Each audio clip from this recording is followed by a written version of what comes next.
All right, so we're going to talk about decorating your color wheel. You have everything done. You have everything put together. So the next step is to individualize it with some sort of a decoration. Make it stand out. And two requirements for this are that you have to subtract from the color wheel and you have to decorate it with some sort of a additional thing like a pencil, a marker, or a pen.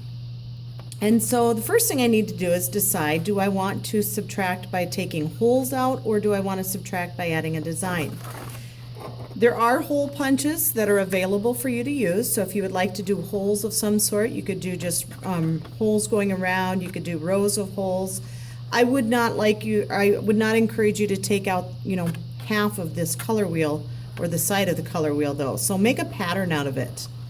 Or you can use scissors and you can add your own little flair with scissors. So I'm going to go ahead and do that. I want to have kind of a triangular pattern coming out. So every inch or so, I'm going to have triangles coming out, cut out.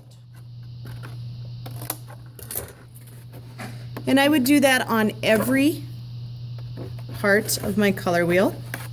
And maybe I say, you know what, I like this, but then I'm going to take my hole punch and I'm going to punch a hole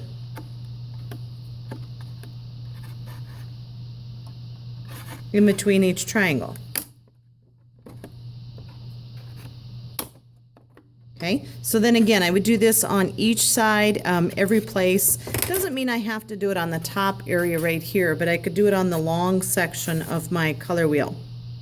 Then I have to add something to this. It doesn't have to be real extensive, and I have a couple of these paint markers that you can use. Don't have to, but there's a couple of them, and we'll go with what we have until they run out.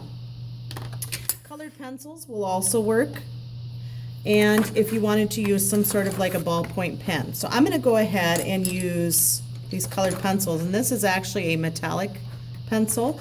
And so I'm going to just go ahead and put some sort of a design on here. Again, it doesn't have to be real extensive. So I'm just putting like a echoing line or parenthesis lines above my circle, and I'm going to get that closer to the camera so you can see. Okay, and this is a nice way to add an additional color. It doesn't show up the greatest on that, but I have a feeling if I was to use this color on yellow, it would show up a lot better. I could also use some sort of a white colored pencil on the darker ones.